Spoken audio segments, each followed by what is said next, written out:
Your child's ophthalmologist has recommended a type of surgery called tear duct probing with stent placement.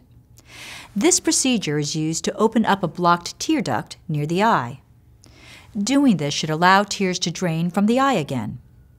Let's take a look at what happens when a tear duct is blocked.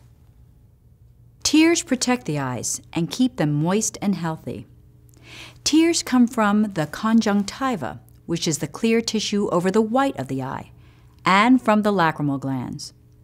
These glands are located above each eye.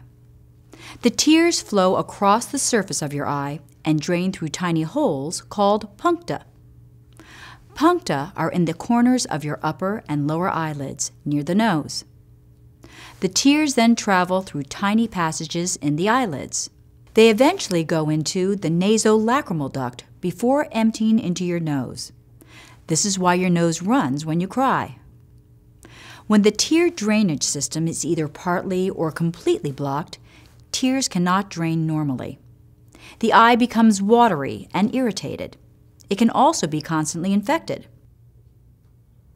A child can be born with a blocked tear duct, or it can be caused by an infection or other problem in the tear drainage system. Probing and placing a stent in the blocked tear duct opens the pathway for tears to flow normally through the tear drainage system. This will prevent the constant watering and discharge from your child's eye. Tear duct probing and placement of the stent is usually done as an outpatient procedure at a surgery center.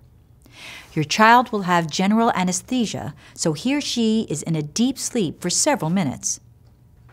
To open a child's blocked tear duct, an eye surgeon may probe the tear duct and place a stent to keep it open.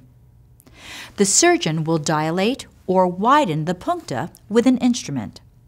Then he or she will gently pass a very thin probe, followed by a plastic tube called a stent, through the puncta and into the tear drainage system. Then it goes into the back of the nose. The stent is then stitched to the inside of the nose to keep it in place. You may be able to see a tiny piece of the clear tube in the corner of the eye. This opens the pathway for tears to drain.